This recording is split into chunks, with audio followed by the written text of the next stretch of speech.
Hello. Story చెప్పుకోవాలనుకుంటే మనం history revise చేసుకోవచ్చు, లేకపోతే సినిమా స్టోరీ చెప్పుకోవచ్చు. అది కాదనుకుంటే నీ స్టోరీ నా స్టోరీ తీసి చెప్పుకోవచ్చు. అతను ఒక పర్సన్ ఉన్నాడు, నాకు తెలిసిన పర్సనే. అతను వచ్చేసి అతని లైఫ్లో జరిగిన ఒక మంచి ఇన్సిడెంట్ నాకు షేర్ చేసుకున్నాడు. అండ్ ఇది this story completely related to an scam. Okay, ఇది స్కామ్ చుట్టూ రన్ అవుతుంది స్టోరీ అంతా. And before getting the story ముందే చెప్తున్నా, తన పేర్లనా లేకపోతే లొకేషన్స్ అయినా నేను రివీల్ చేయ. అండ్ స్కామ్ అంటే it's complete related to betting, కానీ బెట్టింగ్ కాదు, బిహైండ్ ద బెట్టింగ్. అది అనమాట స్టోరీ. అదనమాట, బిహైండ్ ద బెట్టింగ్ జరుగుతుంది ఇదంతా. సో నాన్వేషణ గారు కూడా లాస్ట్ ఒక 81 days దాకా బెట్టింగ్ ప్రమోషన్ చేస్తున్న వారి మీద వీడియోస్ చేసి, మోస్ట్లీ ఇప్పుడు బెట్టింగ్ ప్రమోషన్ కూడా చేస్తారు. దట్స్ అనుకోవచ్చు. And getting to the video,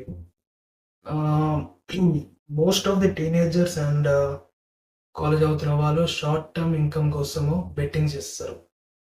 anyone think, మనం బెట్ చేసే మనీ అంటే మనం ఒక పర్టికులర్ బెట్టింగ్ ప్లాట్ఫామ్లో ఇన్వెస్ట్ చేసే మనీ డిపాజిట్ చేసేటప్పుడు అది ఎవరి అకౌంట్లోకి వెళ్తుంది తెలియదు. బెట్టింగ్ కంపెనీ ఓనర్ అకౌంట్లకా కాదు, లేదా అందులో పనిచేసే ఒక ఎంప్లాయర్కా అకౌంట్లకా కాదు. ఎవరు తెలుసా? నీతో ఉంటున్న వాళ్ళ అకౌంట్కి. నిజంగా. ఎందుకంటే బెట్టింగ్ ఒక బెట్టింగ్ ప్లాట్ఫామ్లో బెట్టింగ్ యాప్లో మనం అమౌంట్ డిపాజిట్ చేస్తున్నప్పుడు గవర్నమెంట్ చెక్ చేయండి. ఎలా ఉంటుందంటే, మీరు ఒక డిపాజిట్ చేస్తున్నారు ఒక పర్టికులర్ ఏదో ఒక బెట్టింగ్ ప్లాట్ఫామ్ అనుకోండి, డిపాజిట్ కొట్టారు, యూపీఐ త్రో లేకపోతే చేస్తున్నారు. మీకు బెట్టింగ్ అంటే డిపాజిట్ చేసేటప్పుడు మీకు యూపీఐ నేమ్ కనిపిస్తుంది ఫస్ట్ టైం డిపాజిట్ చేసేటప్పుడు. అది సెకండ్ టైం డిపాజిట్ చేసేటప్పుడు అదే నేమ్ కనిపిస్తుందా? ఒకసారి ట్రై చేయండి, కనిపించదు. ఆ థర్డ్ టైం కనిపించదు. ఎందుకంటే అకౌంట్స్ చేంజ్ అవుతూ ఉంటుంది. 1 or 2 daysకి, ఎవ్రీ అవర్కి, ఎప్పుడైతే తెలియదు, చేంజ్ అవుతూనే ఉంటుంది అకౌంట్స్. సో ఈ స్టోరీ మొత్తం దాని చుట్టే రన్ అవుతుంది. అది ఎవరిదో తెలుసుకోండి. This is the story. ఆ అకౌంట్స్ రిలేటెడ్ ఈ స్టోరీ. దాంట్లో స్కామ్ అయిన వాళ్ళు, స్కామ్ చేసిన వాళ్ళు, దాని రిలేటెడ్ మాత్రమే ఈ story. Hope you guys got it. Let's get into the story. Okay, so as I said, names అయితే రివీల్ చేయ. అండ్ ఫిక్షనల్ నేమ్ పెట్టుకుందాము, నిఖిల్ అని పెట్టుకుందాం పేరు అతనిది. అండ్ లొకేషన్ వచ్చేసి అమలాపురం పెట్టుకుందాం. సో నిఖిల్ ఏం చేస్తాడంటే, అతను ఖాళీగా ఉంటాడు. అతను ఏం చేయడు, గ్రాడ్యుయేషన్ కంప్లీట్ అయిపోయి ఖాళీ ఉన్న జాబ్స్ కోసం చూస్తుంటాడు. తనకి అర్జెంట్గా ఒక 2K అవసరమైంది. నిఖిల్ వాళ్ళ ఫ్రెండ్కి తెలిసిన ఒక వ్యక్తి రావు. ఇతను ఏం చేస్తాడంటే, ఈ బ్యాంక్ అకౌంట్స్ ఉంటాయా, సో ఇదొక పెద్ద మాఫియా అండి. ఎట్లుంటుందంటే పెద్ద మాఫియా. బెట్టింగ్ వాళ్ళు ఎక్కడ ఉంటారో తెలియదు, పర్టికులర్ ప్లాట్ఫామ్స్ రన్ చేస్తూ ఉంటారు. వాళ్ళకి అకౌంట్స్ కావాలంటే మధ్యలో కొంతమంది మీడియేటర్స్ ఉంటారు, వాళ్ళకి ఇంకొంతమంది మీడియేటర్స్ ఉంటారు, వాళ్ళ కింద ఈ రావు అనే వ్యక్తి పని చేస్తారు. తెలిసిన వాళ్ళ దగ్గర అకౌంట్స్ ఓపెన్ చేసుకొని వాళ్ళ అకౌంట్స్ తీసి వీళ్ళకి ఇవ్వడం అతని వర్క్. అండ్ ఆ అకౌంట్ కోసం అని చెప్పి అకౌంట్ హోల్డర్కి పర్టికులర్ ఒక 2 or 3K ఆర్ఎల్స్ కరెంట్ అకౌంట్ అయితే 10K దాకా ఇస్తారు. అయితే ఇట్లానే నిఖిల్కి ఒకసారి ఒక 2K అవసరం అయ్యి, అతనికి అన్ఎంప్లాయిడ్ కదా, నో మనీ. ఇంట్లోనే అడిగినా ఇయ్యరు. గ్రాడ్యుయేట్ అయిపోయింది, ఎందుకు ఏం చేస్తావు అనేసి అన్ని సవాల్ క్వశ్చన్స్ ఉంటాయి. అందుకని తను ఇంట్లో అడగాలని అనుకోడు. అండ్ అడగాడు కూడా. అతను స్ట్రేట్ అవే అతని ఫ్రెండ్ దగ్గరికి వస్తాడు. నాకు ఒక 2K కావాలంటే, మచ్చా నా దగ్గర లేదు, బట్ నేను 2K రావడానికి ఒక సజెషన్ ఇస్తాను అని చెప్పేసి ఒక సజెషన్ ఇస్తాను. లైక్ వాట్ ఈస్ అంటే, మచ్చా ఇప్పుడు నువ్వు ఒక అకౌంట్ ఓపెన్ చేయి, ఆ అకౌంట్ నాకు తెలిసిన వాళ్ళకి చెప్పు, వాళ్ళు నీ అకౌంట్ ఒక 1 or 2 monthsలో రిటర్న్ ఇచ్చేస్తారు. అండ్ వాళ్ళు నీకు 2K ఇస్తారు అకౌంట్ తీసుకునేటప్పుడు అని చెప్తారు. వాళ్ళు చెప్పినట్టు ఏం చేస్తారంటే, ఇతను పోతాడు, అతని పేరు మీద ఒక నిఖిల్ పోతాడు, బ్యాంక్ వెళ్తాడు, ఏదో ఒక బ్యాంక్ వెళ్తాడు, అతని పేరు మీద ఒక నార్మల్, అంటే మనోడు నార్మల్ అంటే కరెంట్ అకౌంట్ చేయడానికి ఏం బిజినెస్ లేదు, ఏం లేదు కాబట్టి నార్మల్ సేవింగ్స్ అకౌంట్ తీసుకుంటాడు, వాళ్ళకి ఇస్తాడు. ఎంటైర్ బ్యాంక్ అంటే passbook, cheque book, debit cards whatever comes from bank ప్రతి ఒక్కటి తీసుకెళ్ళి రావు చేతిలో పెడతారు. రావు ఒక 2K ఇతనికి ఇచ్చేస్తారు. ఖతం అయిపోతది. రావు ఏం చేస్తాడంటే ఆ అకౌంట్ యూజ్ చేసే ముందు ఆహ్, మొబైల్ బ్యాంకింగ్ లాగిన్ అయ్యి ఇప్పుడు నిఖిల్ నెంబర్‌తో ఉంది. ఫోన్ మొబైల్ నెంబర్ చేంజ్ చేసుకుంటారు ఫస్ట్. ఇతనని ఓటీపీ అడిగి నెంబర్ చేంజ్ చేసుకుంటారు. దాని తర్వాత అకౌంట్ యూజ్ చేస్తా ఉంటారు. అయితే మెయిన్ స్టోరీ ఏందంటే ఆ స్కామ్ అంటే ఆ బెట్టింగ్ రిలేటెడ్ వాళ్ళకి అకౌంట్ అర్జెంట్‌గా అవసరం ఉంది. వాళ్ళ దగ్గర ఇంకో నెంబర్ లేక ఏం చేసిండు నిఖిల్ నెంబరే యూజ్ చేయడం పెట్టేసి రావు అనేటోడు చెప్పిండు బ్రదర్ నిఖిల్ బ్రో నీకు ఇలా మెసేజ్ వస్తుంటే నేను ఇగ్నోర్ చేసి లైట్ తీసుకో అదేం కాదులే అనేసి చెప్తాడు. ఆ లైట్ వచ్చింది నాకైతే 2K వచ్చింది అని అనుకొని వాడు రిలాక్స్ అవుతా ఉంటాడు.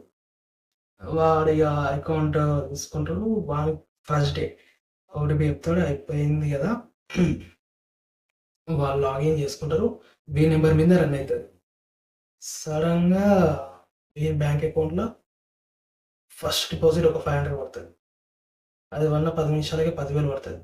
అదైనా 2 నిమిషాలకి 20,000 పడుతుంది. మళ్ళా 5,000, 2,000, 3,000, 10,000 గంట తిరగక ముందే అకౌంట్‌లో 60,000 ఉంటుంది. వీనికి అర్థం కాదు. లిటరల్లీ ఈస్ కంప్లీట్‌లీ షాక్‌లో ఉంటాడు. ఇంత అమౌంట్ పడుతుంది షాక్‌లో ఉంటాడు. రైట్ సెట్ అనుకుంటాడు. అయితే నిఖిల్ చేసిన మిస్టేక్ ఏంటంటే ఫస్ట్ టైమ్ బ్యాంక్ వాళ్ళు ఒక డెబిట్ కార్డ్ ఇచ్చిర్రు. దాని తర్వాత మనోడు వాళ్ళు చెప్పిరని చెప్పేసి మొబైల్ బ్యాంకింగ్ లాగిన్ చేసి ఉండే. సరే అని చెప్పేసి మనోడు ఏం చేసిండు ఇంకో డెబిట్ కార్డ్ అప్లై చేసుకుని డెబిట్ కార్డ్ వచ్చింది. 2 డేస్‌కి డెబిట్ కార్డ్ వచ్చింది. అకౌంట్‌లో పైసలు పడతా ఉంది. వీడేం చేసిండు తెలియదు ఎట్లనో వీని ఫోన్ నెంబర్ ఉంది కదా. సీదా పోయిండి డెబిట్ కార్డ్ యాక్టివేట్ చేసుకున్నాను. ఫస్ట్ ఇచ్చిన డెబిట్ కార్డ్, చెక్ బుక్ అన్నీ వాళ్ళ దగ్గర ఉన్నాయి.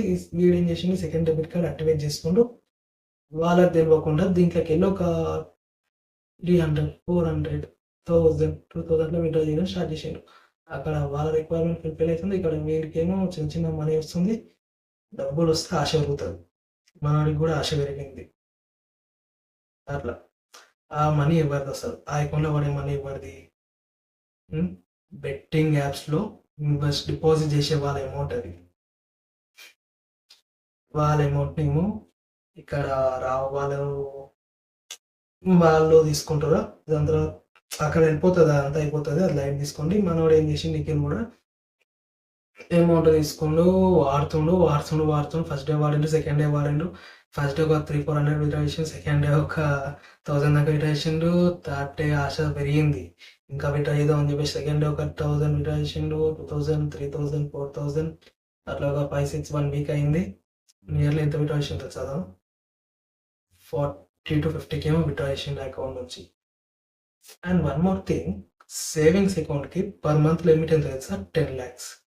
ఇతని అకౌంట్ ఇచ్చిన 10 డేస్‌కే limit has been exhausted. 10 lakhs limit complete అయిపోయింది. Literally is in shock. అర్థం కాలే ఫస్ట్ థింగ్. దాని తర్వాత ఒకరోజు ఇట్లా ఏ అకౌంట్ అయితే యూజ్ చేస్తారు అంటే రావు వాళ్ళు కూడా ఎక్కువ వాడరు బ్యాంక్. అది మోస్ట్లీ ఎన్ని డేస్ యూజ్ అవుతా అంటే 1 week to 10 days వాడతారు. దాని తర్వాత పక్కన పెట్టేస్తారు, వాడేస్తారు. వాళ్ళకి ఇష్టం లేకపోతే వాడేస్తారు. అంతే, ఏం ఉండదు వాళ్ళు చేసేది కూడా. వీడేం చేసిండు చిన్న రోజు మంచిగా వాడుకుంటూ దాని తర్వాత రావు వాళ్ళకి ఒకరోజు అమౌంట్ పడుతుంటుంది అండ్ రిటర్న్ కూడా చేస్తూ ఉంటారు. డెబిట్ అయితే క్రెడిట్ అవుతుంది. సో క్రెడిట్ అవుతున్నాయి, డెబిట్ కూడా అవ్వాలి. డెబిట్ అవ్వాలంటే దాంట్లో ఫండ్స్ ఉండాలి. సో డెబిట్ అయ్యే ముందు దాంట్లో ఫండ్స్ కొంచెం తక్కువ అప్సై చేసి మనీ కట్ అవుతుంది. వాళ్ళ దగ్గర కూడా లాగిన్ ఉంది మొబైల్ బ్యాంకింగ్ యాప్. సో వాళ్ళు చెక్ చేసిరు, ఇక్కడ 2 డెబిట్ కార్డ్స్ ఉన్నట్టు చూసిరు. సెకండ్ డెబిట్ కార్డ్ ఇవ్వదని చెక్ చేసిరు. ఆ డెబిట్ కార్డ్ యాక్టివేట్లో ఉన్న డెబిట్ కార్డ్ నెంబర్ చూసిరు. సో వీళ్ళ దగ్గర ఉన్న డెబిట్ కార్డ్ మ్యాచ్ అయితే లేదు. సో ఒక 2 డెబిట్ కార్డ్స్ ఉన్నట్టు చూపించింది. అయిపోయింది. అమౌంట్ విత్‌డ్రా అవుతున్న సంగతి తెలిసింది. మీడియేటర్స్ ఏమో రావు వాళ్ళని అడగడం స్టార్ట్ చేసిరు. తర్వాత రావు వచ్చి ఇతను అడగడం క్వశ్చన్ చేయడం స్టార్ట్ చేశారు. సో హీ ఓపెన్ అప్, నేను ఇది చేశాను ఒప్పుకున్నాడు. అండ్ వితిన్ 1 డేలో అతను తీసుకుంది ఎవరో 40,000 వితిన్ 1 డేలో రిటర్న్ ఇచ్చేయాలి. అండ్ ఇది వచ్చేసి ఆ బెట్టింగ్ కంపెనీకి ఎటువంటి సంబంధం లేదు. వాళ్ళు లైట్ అనుకుంటారు. ఎందుకంటే see once the limit has been adjusted account has freezer నాకు అయిపోతుంది. అకౌంట్ ఫ్రీజ్ చేసేస్తారు బ్యాంక్ వాళ్ళు. ఎందుకంటే వితౌట్ సోర్స్ ఇంత ఫండ్స్ వస్తుందంటే ఫండ్స్ అసలు రావద్దు. వితౌట్ సోర్స్ ఫండ్స్ ఎందుకు వస్తుంది? ఒక సేవింగ్స్ అకౌంట్కి 10 డేస్లో 10 lakhs ఎట్లా వస్తుంది చెప్పండి? రాదు, మోస్ట్లీ రాదు. ఒకవేళ అట్లా వచ్చిందంటే bank lakhs for a source. అది నీకు ఇలా వచ్చింది, ఆ అమౌంట్ నీ దగ్గరికి ఇలా వచ్చింది అని ఒక సోర్స్ అవుతా, సోర్స్ పట్టుకొని చూపించేదాకా అకౌంట్ ఫ్రీజ్ చేసి పెట్టేస్తారు. అయితే బెట్టింగ్ కంపెనీస్లో జరిగే ప్రతి ఒక్క అకౌంట్ ఫ్రీజర్లో ఉంటుంది. ఆ 2-3 lakhs అట్లా వెళ్ళిపోతూ ఉంటారు. వాళ్ళు కేర్ కూడా చేయరు ఆ 2-3 lakhs కోసం. కేర్ కూడా చేయరు. కోట్ల బిజినెస్ బెట్టింగ్ యాప్ వాళ్ళకి. ఆ 2-3 lakhs ఎవరు కేర్ చేస్తారు తెలుసా? మీడియేటర్స్, లాంటి వాళ్ళు కేర్ చేస్తారు. ఎందుకు? They create some fake documents for the source. ఈ వ్యక్తిని తీసుకెళ్ళి ఆ బ్యాంక్లో సబ్మిట్ చేసి అకౌంట్కి ఒక సోర్స్ ఇచ్చి ఆ అమౌంట్లో 2 lakhs అనుకుంటే ఒక 20,000 వీళ్ళకి ఇచ్చి 1,80,000 తీసుకొని వెళ్ళిపోతారు. మీడియేటర్స్ అని లేకపోతే రవసన పని చేస్తారు. మనోడు ఇక మంచిగా 40,000 ఇచ్చేసిండు. దాంతో మీడియేటర్స్ దగ్గర నుంచి ప్రాబ్లం వచ్చింది. వాళ్ళు రావుని తిట్టారు, రావు వాళ్ళు వచ్చి నిఖిల్ని తిట్టారు. దాని తర్వాత నిఖిల్కి ఏమో 1 nightలో 40,000 కావాలా. ఈ స్టిల్ ఇన్ కన్ఫ్యూజ్. చేసిన మిస్టేక్ రియలైజ్ అయ్యిండు. ఎట్ ఎనీ కాస్ట్ ఈ need 40,000 that to in morning లోపు 40,000 కావాలి. ఏం చేయాలి? అస్సలు అర్థం కాలే. నిఖిల్ వాళ్ళ ఫ్రెండ్స్ అందరు ఉన్నారు. ఓపెన్ అప్ అయిపోయిన అంత ఎక్స్ప్లెయిన్ చేసిండు. ఇక అప్పుడు ఏం చేసినా సెట్ అని చెప్పేసి అందరు వాళ్ళ ఫ్రెండ్స్ అందరికీ అడగడం స్టార్ట్ చేసిండు. సెట్ ఆఫ్ అమౌంట్ అంతా అరేంజ్ చేసుకోరు. నెక్స్ట్ డే మార్నింగ్ వరకు 40,000 అరేంజ్ చేసి ఇచ్చేసారు. ఆ అకౌంట్ దీనికి ఇచ్చేసారు. కథం అంతా అయిపోయింది స్టోరీ. ఇది అతని లైఫ్లో జరిగిన మంచి ఇన్సిడెంట్. అయితే ఇక్కడ స్టోరీ ఏంటంటే ఆ మనీ ఎవరిది బ్యాంక్లో పడేది? ఒక బెట్టింగ్ ప్లాట్ఫామ్కి ఈ నిఖిల్ ఒకటేనా అకౌంట్? కాదు, ఎన్ని ఉంటాయి తెలుసా? లెక్క లేదు. 1 or 2 daysకి అకౌంట్స్ అన్నీ చేంజ్ అయిపోతా ఉంటుంది. Literally in hours also. ఎందుకంటే అసలు టీనేజర్స్ అన్నా లేకపోతే కాలేజ్ చేస్తున్న వాళ్ళ మైండ్ సెట్ అన్నది షార్ట్ టర్మ్లో ఇన్కమ్ ఇలా అరేంజ్ చేసుకోవాలని మాత్రమే ఉంటుంది. ఆ ఇన్కమ్ ఎక్కడి నుంచి వస్తుంది, దానివల్ల ఇవాళ ప్రాబ్లం అవుతుంది అన్నీ డోంట్ నీడ్. అది మాత్రమే థింగ్. సో సో ఇక్కడ ఏంటంటే వాళ్ళు మనీ డిపాజిట్ చేస్తారు, ఏదో ఒకటి చేసుకొని ఆ డిపాజిట్ చేసిన మనీ ఈ బెట్టింగ్ కంపెనీస్ కదా అంతే, అయిపోయి ఏం ఉండదు. 99% డిపాజిట్ ఇన్వెస్ట్ చేసిన వాళ్ళు రిటర్న్స్ తీసుకోరు. 99%, 1% మాత్రమే తీసుకుంటారు. టీకే నువ్వు ఈరోజు తీసుకున్నావు రిటర్న్స్, రేపు తీసుకుంటావో తీసుకోవు, రేపు తీసుకున్నావు ఎల్లుండి తీసుకుంటావో తీసుకోవు. No way. వాళ్ళ స్ట్రాటజీస్ వేరేలాగా ఉంటాయని మొత్తం వేరేలాగా అస్సలు అర్థం కాదు.